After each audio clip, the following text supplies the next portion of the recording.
I don't know why the people in the church that I grew up in were so hateful, but they kind of live more by the do as I say approach and not what I do. I'll never forget Tommy. He was 18 years old. He wore a purple suit and he had an earring in his left ear. For context, you have to remember this was 1994. I was 5 years old. I remember the men's meeting that they had to determine Tommy's fate. See, they didn't want somebody like Tommy in their church.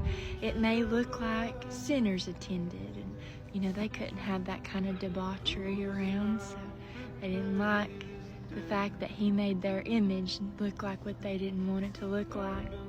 They had the men's meeting. They all went in a room, my dad leading the pack. As Tommy was awaiting his fate, I remember watching him. He looked down like he was praying. All the men came out, my dad proudly strutting out.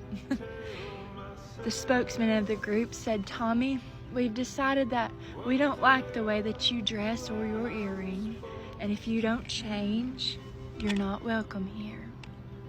Tommy looked down and he said, "I hear what you're saying to me, but I just want to know, why is it okay that all the deacons smoke every day before and after church? Doesn't that seem like that should be a problem too?" Dumbfounded looks plagued the elect.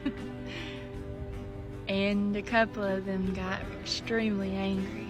They escorted Tommy out of church.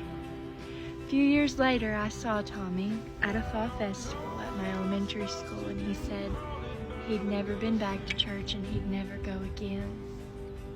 All these years later, we have a ministry, and I've made it my goal to love every Tommy I meet. I think Jesus can sort out better who needs to wear what and where they belong better than I can. He said he leaves the 99 to find the one every time, even if you wear a purple suit and you have an earring.